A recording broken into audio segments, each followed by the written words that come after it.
우리나라에서 가장 인기 있는 스포츠 스타를 꼽으라고 한다면 아마 단연 손흥민 선수를 이야기할 것입니다.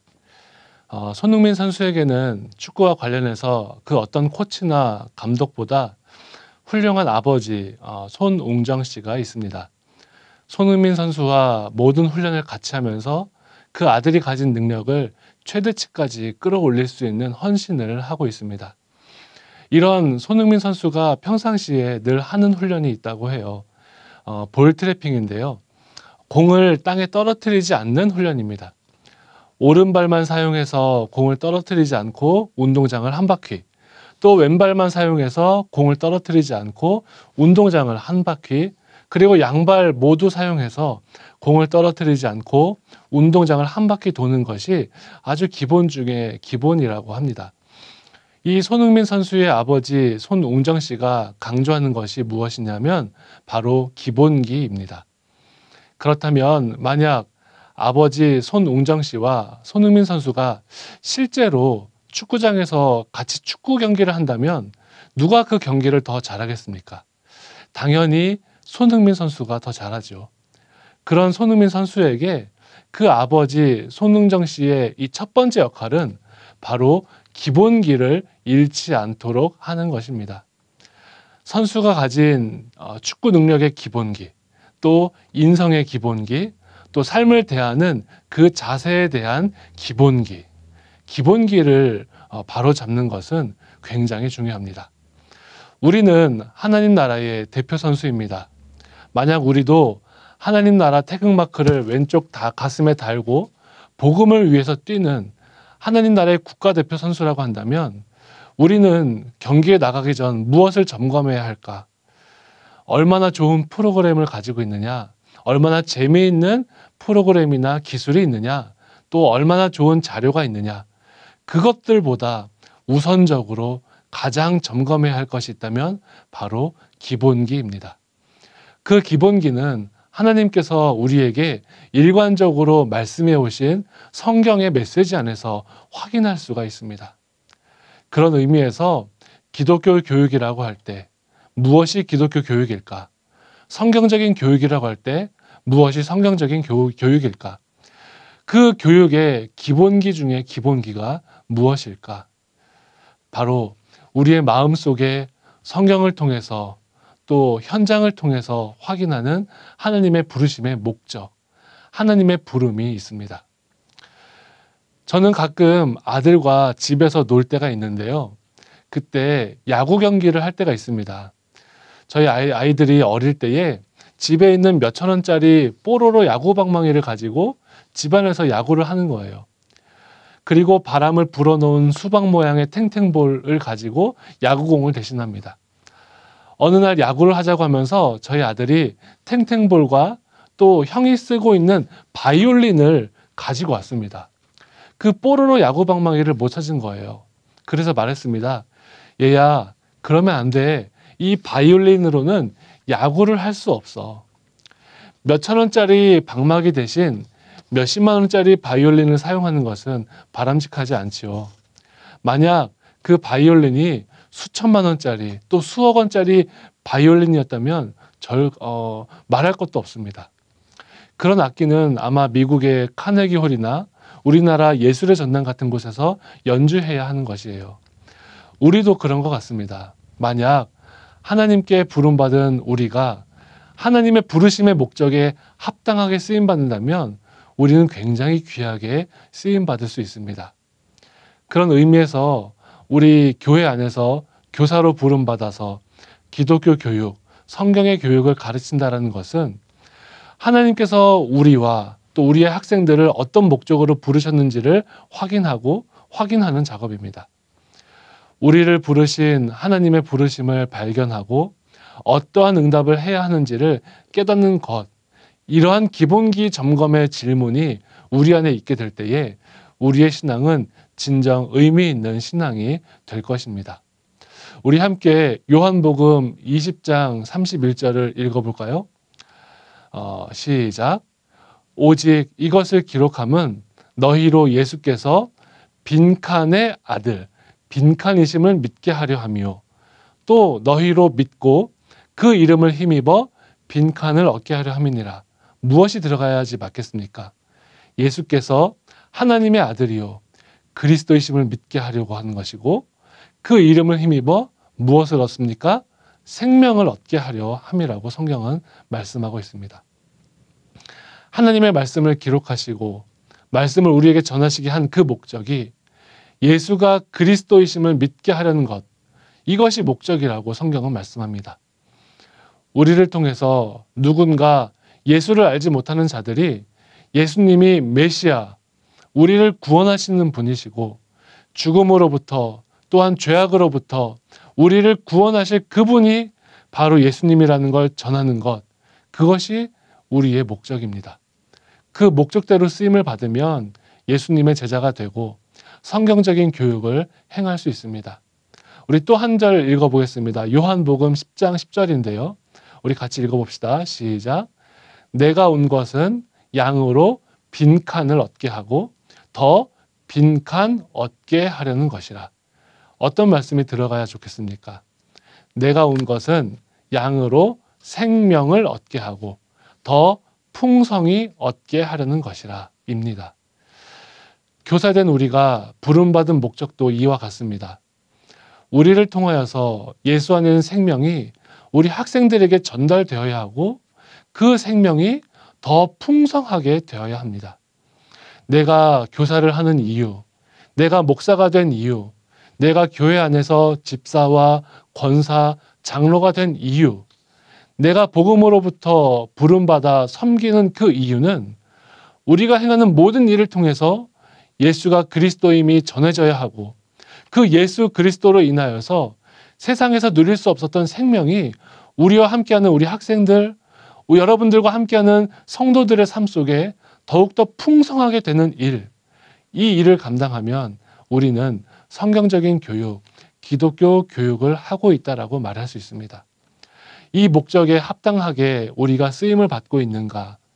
바로 그 질문이 성경적 교육이라고 하는 것을 어떻게 이해할 것인가에 대한 첫 번째 디딤돌이 될 수 있습니다. 그렇다면 성경적인 교육이란 무엇인지 구체적으로 생각해 보겠습니다. 무엇을 성경적 교육이라고 할까요? 아마 100명의 목회자들에게 또는 100명의 교사들에게 물으면 100가지의 대답이 나올 것입니다. 이러한 수많은 대답들을 듣고 모으면 아마 이렇게 정리할 수 있지 않을까요? 바로 하나님의 비전이 우리의 꿈이 되도록 하는 것, 하나님의 역사에 우리가 동참하는 것. 하나님의 비전이 있습니다. 우리를 부르시는 하나님의 비전입니다. 그것이 우리의 꿈이 되게 하고 현실이 되게 하시는 하나님의 역사하심, 그 일에 부름받은 자가 동참하는 것, 교사로서 우리가 기억해야 할 성경적인 교육 아닐까요? 그러다 보니 교회 교육은요, 내가 하는 것이 아니라 하나님의 꿈이 내 비전이 되고 하나님의 비전이 내 꿈이 되어서 그 일이 이루어지는 일, 그리고 그 일에 쓰임받아 우리는 동참하는 것 뿐입니다. 그렇다면 우리에게는 질문이 생깁니다. 하나님의 뜻이 무엇일까? 하나님의 꿈이 무엇일까? 성경에서는 여러 번 반복해서 하나님의 꿈을 우리에게 알려주고 계세요. 대표적인 성경으로 레위기 26장 12절 말씀을 함께 읽어봅니다. 시작. 나는 너희 중에 행하여 너희의 하나님이 되고 너희는 내 백성이 될 것이니라. 이것이 하나님의 꿈이셨습니다. 나는 너희의 하나님이 될 거야. 그리고 너희는 내 백성이 되어야 해. 구약 성경에 특별히 이스라엘 백성들이 영적인 바닥을 칠 때마다 반복해서 하나님은 하나님의 뜻을 선포하셨습니다. 그때마다 하나님은 자신의 백성에게 말씀하십니다. 너희가 죄악 끝에 있을지라도, 너희의 죄악이 관영하여서 너희가 바닥을 친다 할지라도, 그렇다고 너희를 향한 계획이 변하는지 변하지 않는지 너희들 한번 생각해 보아라. 나는 너희를 향한 내 사랑은 너희의 죄악보다 훨씬 더 크고 너희를 향한 나의 마음은 너희의 흔들림보다도 견고하다. 그렇기 때문에 나의 이 뜻은 꺾이지 않는다. 그것이 하나님의 꿈이셨습니다. 그래서 마침내 나는 너희의 하나님이 되고 너희는 내 백성이 될 것이다 라고 하는 그 하나님의 말씀이 우리의 가운데에 이루어져야 합니다. 그래서 이 일을 이루기 위해서 하나님께서는 2000년 전에 예수 그리스도를 우리에게 보내주셨습니다. 하나님의 대안, 예수 그리스도. 이 예수를 통하여서 하나님의 교육이 우리의 현실되도록 하셨습니다. 그래서 우리는 이 예수님께서 하신 이 사역에 부름받은 대로, 다시 말해서 예수의 제자로 그 걸음에 동참해 가는 것이 기독교 교육을 하는 것이고 성경적인 교육을 하는 것입니다. 성경적인 교육은 그래서 기독교 교육이라는 말과 똑같이 사용할 수 있어요. 기독교 교육, 무엇일까요? 기독교와 교육으로 이루어진 단어입니다. 기독교 교육은 두 단어로 되었습니다. 기독교의 영역과 교육의 영역으로 나눌 수 있습니다. 이 기독교의 영역은 기독, 크라이스트죠. 성자 하나님, 그리고 성부 하나님, 성령 하나님의 영역입니다. 성부 하나님의 사랑과 경륜과 능력이 성자 예수님을 통해서 드러났고 성자 예수님의 죽으심과 부활의 사건 앞에 성령의 깨달음을 받아 아멘 하게 된 자가 경험하게 되는 하나님. 이것이 기독교의 영역이라면 그렇다면 교육의 영역은 그 한복판에 사람이 있습니다. 인간이 있는 것입니다. 그래서 교육이라는 말에는 인문교육, 자연교육, 사회교육 이런 단어들이 교육의 영역에 포함이 됩니다. 인간의 영역에 있는 이 교육에는 과학이라는 용어로 상치할 수 있습니다. 인문과학, 자연과학, 사회과학. 과학은 기본적으로 조건에 따라서 결과를 도출해내는 연구 과정입니다. 그래서 이 과학이라는 영역은요, 내가 원하는 결과가 나올 때까지 조건을 바꾸어 가면서 실험을 하는 거예요. 조건을 바꾸어 가면서 교육을 시도하고 그 학생이 변화가 되는지 되지 않는지를 관찰하는 것입니다. 그러다가 내가 원하는 결과가 나타나면 우리는 실험에 성공했다라고 말하죠. 이것이 과학이에요. 실험에 성공하여서 이 과학적인 근거가 생기면 우리는 원하는 결과를 얻기 위해 조건을 바꾸어 가면서 기대 효과를 생산할 수 있다라는 그러한 뜻을 가질 수 있습니다. 그래서 이 과학은 인간에게 매우 도움이 되는 영역이 맞습니다.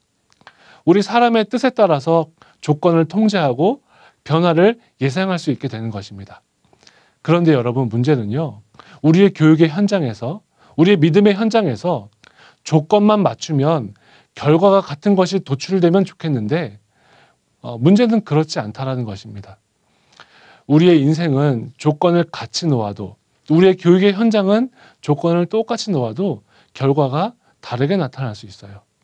그래서 사실 사람들은 이 과학이라는 영역 외에 과학으로는 설명할 수 없는 부분을 우연이다, 또는 운이다, 재수가 좋았다, 뭐 이런 식으로 말하기도 합니다.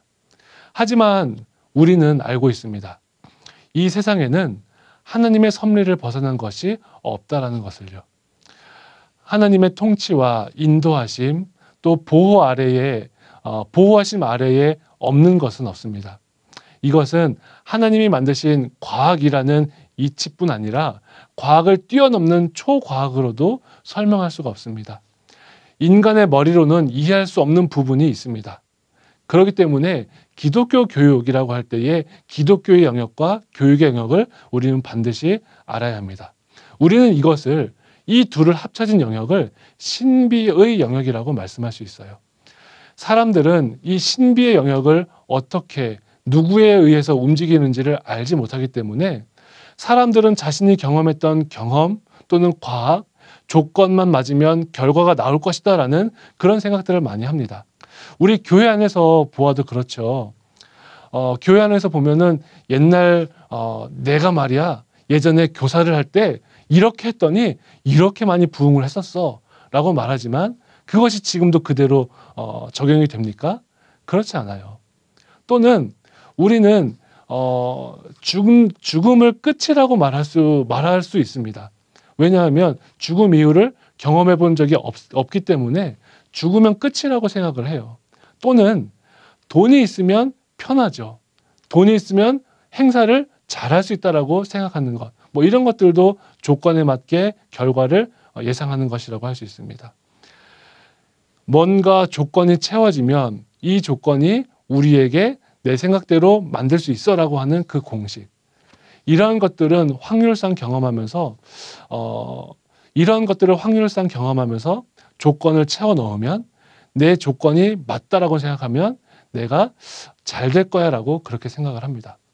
하지만 여러분, 아까 말한 것처럼 아무리 돈이, 아무리 경험이, 우리의 건강이, 우리의 수고와 노력이 있다 하더라도 그것이 교회 안에서, 특별히 교회 교육, 신앙 교육 안에서 그것이 정말 좋은 결과를 만들어낸다라고 말할 수는 없습니다.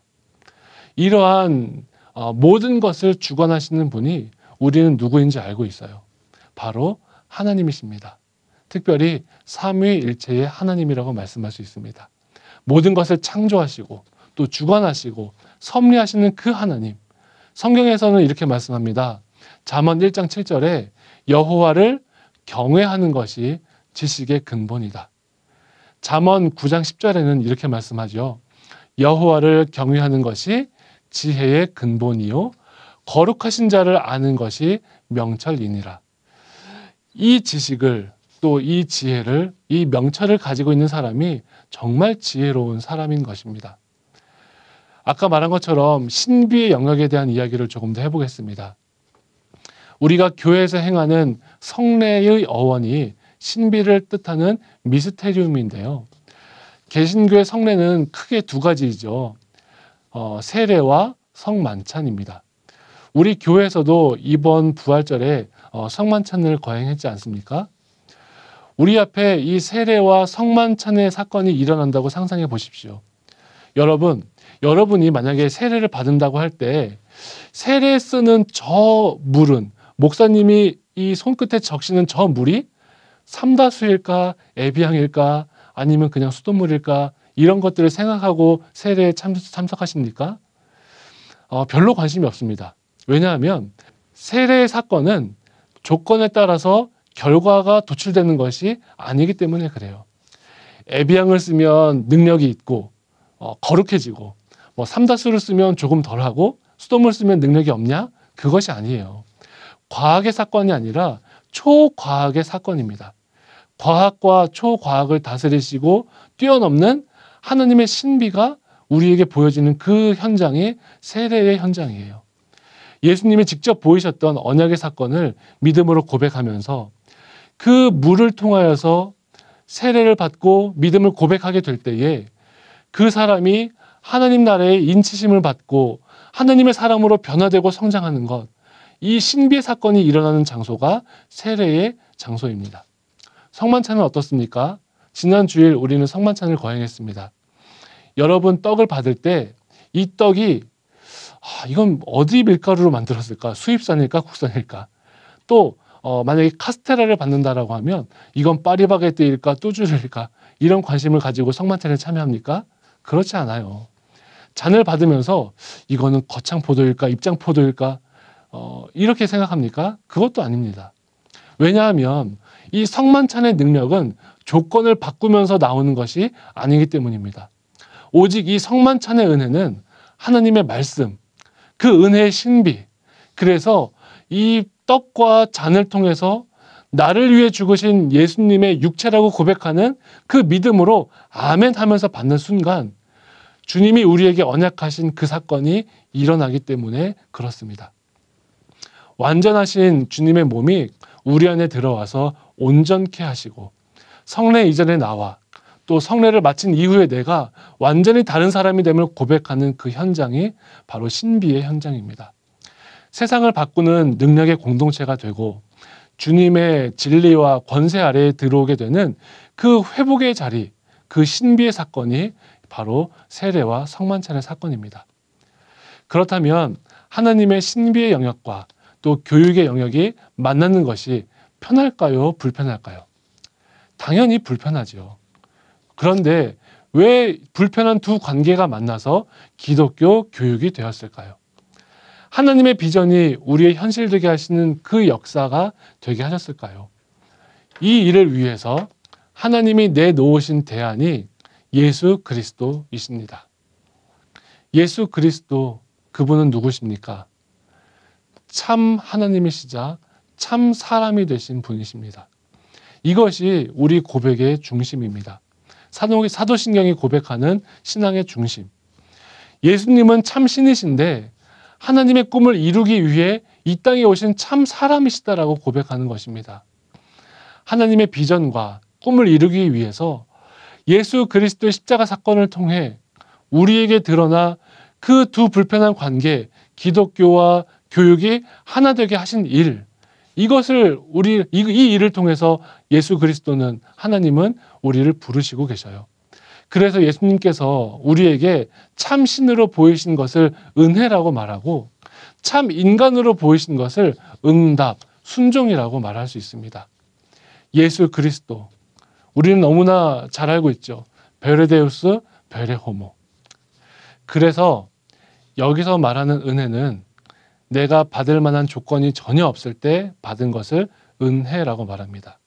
조금 전 말했던 것처럼 예수 그리스도가 참 신으로 보이셨던 것이 은혜라고 할 때의 그 은혜입니다. 우리가 아직 죄인 되었을 때에 하나님께서 어떤 선함도 우리에게 있지 않을 때 예수 그리스도가 우리를 위해 죽으심으로 우리를 향한 하나님의 사랑을 드러내신 은혜, 그것을 우리가 아멘하고 받아들이는 것, 이것이 은혜의 영역입니다. 그렇기에 우리가 이 은혜를 이해하지 않으면 기독교 교육을 할 수 없습니다. 예수님이 참 하나님이라고 하시는 그 은혜, 은혜와 은혜에 대한 응답이 만나는 자리에서 사람이 변화받는 것, 그것이 기독교 교육의 핵심입니다. 은혜는요, 내가 받을 가능성이 0%일 때 받는 것, 그것을 은혜라고 불러요. 그런데 많은 그리스도인들이 이 은혜를 잘못 이해합니다. 마치 은혜 받았다라고 하는 것을 내가 잘해서 보상으로 받았다라고 이해를 하는 것입니다. 기도하고 헌금하고 또 내가 새벽 기도까지 나왔으니 하나님, 내 원함을 들어주십시오. 내가 무언가를 하였기 때문에 하나님이 보상하신다. 하나님이 나를 사랑하신다. 이렇게 생각합니다. 그런데 이것은 은혜가 아니라 보상입니다. 여기서 더 나아가면 보상이 아니라 심지어 거래를 하는 그리스도인도 생깁니다. 하나님, 제가요, 평소에 기도를 하긴 하는데 요즘 평소보다 기도도 더 열심히 하고 헌금도 더 열심히 했습니다. 새벽 기도 요즘엔 한 번도 안 받았으니까 하나님, 반드시 이번엔 제 기도 들어주셔야 해요. 이런 거예요. 안 그러면 이상한 하나님이라고 생각을 하는 거죠. 내가 이만큼 했으니 하나님 나에게 꼭 해야 된다라고 말하는 태도. 이럴 때 우리는 은혜를 상실하게 됩니다. 이런 이해를 하면 우리 안에 하나님의 은혜가 상실하게 됩니다. 이 은혜의 상실에 대해서 말씀해주는 대표적인 성경이 있어요. 마태복음 21장 1절을 보면 천국은 마치 품꾼을 얻어 포도원에 들여보내려고 이른 아침에 나간 집 주인과 같다라고 하는 말씀이 나옵니다. 마태복음 21장에서 예수님께서 예루살렘 입성을 하시는데 바로 그 앞 본문인 마태복음 20장에서는 이 천국에 대한 말씀을 하십니다. 천국은 마치 품꾼을 얻어서 포도원에 들여보내려고 이른 아침에 나간 집 주인과 같다. 3시, 6시, 9시, 11시에 온 사람들에게 주인은 정산을 합니다. 그런데 모두 다 똑같은 값을 주는 거예요. 그래서 어떤 사람들은 따지기 시작합니다. 여러분은 이 비유의 이야기를 다 아시지요? 이 비유를 들으면 어떤 마음이 드십니까? 그래도 일찍 온 사람에게는 조금 더 주면 좋지 않을까? 이렇게 생각하십니까? 이것이 맞습니까? 틀립니까? 만일 우리 가운데 저도 마찬가지입니다. 9시에 온 사람이 하루 종일 일했는데 조금 더 주는 게 그렇게 나쁜 일인가? 이런 생각이 들면 어떨까요? 여러분은 몇 시에 온 품꾼이라고 생각하고서 이 말씀을 받습니까? 저도 모르게 내가 9시에 온 거 아닌가? 11시에 온 건 아닐까라고 생각합니다. 내가 3시, 6시에 온 사람이라고 생각하는 것은 아닐까요? 나는 그래도 조금 더 받아야 되는 거 아니야? 라고 생각하는 것 아니겠습니까? 공평하게 일한 만큼 받아야 되는 것 아닌가? 나는 조금 더 일했는데. 그래서 이 이야기가 제일 마지막에 온 그 사람이 조금 더 많은 혜택을 받은 것 아닌가? 이런 생각하지 않으십니까? 만일 거꾸로 생각해서요.